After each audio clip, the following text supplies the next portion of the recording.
Assalamu alaikum and welcome to Analysis. I'm Arfan Ali. Tensions continue to rise in West Africa.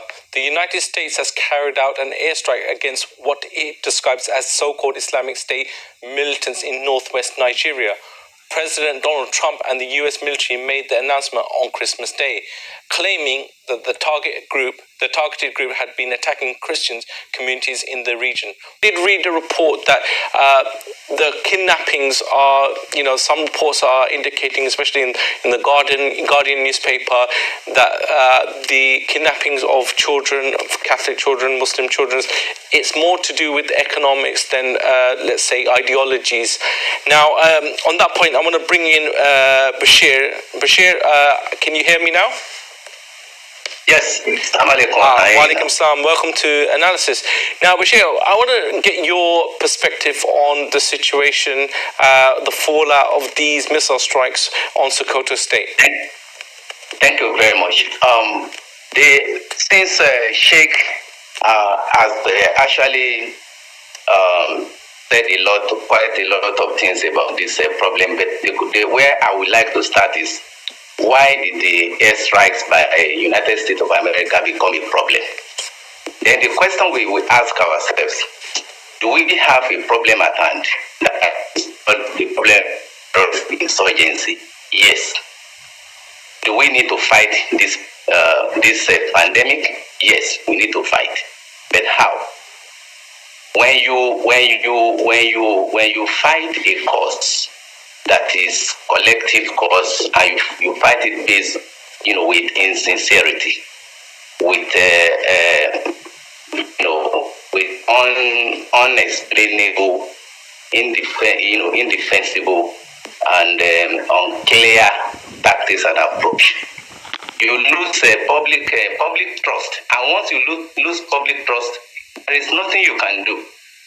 Especially when we have a government that told us that yes, you were put into office on the very ground of fighting, providing security, which is the priority of our constitution. So Nigerians just woke up to see a situation where we have the United States of America, where we have a sovereignty of, surrendered to another country, which is United States of America. Do we to work with external power, external body? Yes, we can. But on what ground? On the ground that our government announced to us that yes, and even the announcement was after United States of America had announced that yes, this thing is without religious coloration and things like that. But United States of America made it clear. He said, I am here. I fought that. I did that. I carried out that airstrikes for the Christians, to protect the Christians. That's why it became a problem. And my life as Muslim started to be unsafe when the airstrike has been said, to be for the protection of Christians. But is it true? Do we have problem between Muslims and Christians in Nigeria? No, we don't have. So, but why do we have a government? And we have a government, and our government is watching all of these things, and he has left the I want to pick up on media. Bashir, I want to pick up on this point. You said that there's no problem between Christians and Muslims. We know it's roughly equal, 50% Muslims and Christians. We know that Nigeria is a powerhouse of Western Africa, powerhouse of Africa itself, economically, in terms of one of the largest oil exporting nations in the world. If there's no tensions between Christians and Muslims, where is the President of the United States of America getting his misinformation or information about a genocide on Christians? Yes, well, where they got the information or the misinformation from, they are the person to tell us. But from what we gathered and what we know, we have an organization here in Nigeria called IPOB. They started this problem, this campaign, propaganda of Christian genocide a long time ago. And we were aware that Nnamdi Kanu was saying it on his Radio Biafra and social media platforms that they were in touch with United States of America, with the Congress, and that the Congress have been helping them to achieve Biafra. And this organization is an organization that has been declared as terrorist organization by competent court in Nigeria. And when you have an organization that is said to be terrorist, for them to achieve whatever they want to achieve, they will set the people against themselves. And if you want to set people against themselves, you can actually look at the direction of a religion, especially in a country where you need political will.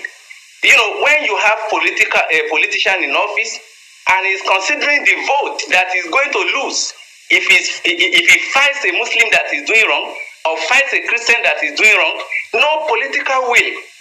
You are thinking about election, you are thinking about politics, you are not thinking about governance. That is where you have this problem. Fine, this man is behind the bar. He has been sentenced. But at the same time, the fact that United States of America agreed with him. And we also have some Christian bodies in Nigeria who bought from this idea. And they too that is the why. You will see that it was the reason they were jubilating. We're coming to the close of the show. I just want to bring in Sheikh Abdurrahman. Sheikh Abdurrahman, do you think that this is over? America has struck some what they call strategic targets. Do you believe that's the end of it? Yes or no? American intervention. No, I don't believe that's the end. Rather, I just believe that is the beginning. Of course, our experience from other parts of the world, other countries, with American intervention teaches us the fact that we can only know the beginning of American intervention. We will probably not see the end. For instance, we want to ask, the last question we're asking, where does America get its intelligence of Christian genocide? We should rather ask many more questions. Where does America and the Allied forces get their intelligence of weapons of mass destruction? Where does America get its intelligence about the situation in Libya and the fact that it wants to protect democracy? How about the other countries? How about Venezuela? America doesn't need to get its intelligence from anywhere. It has its own intelligence. And sometimes history has shown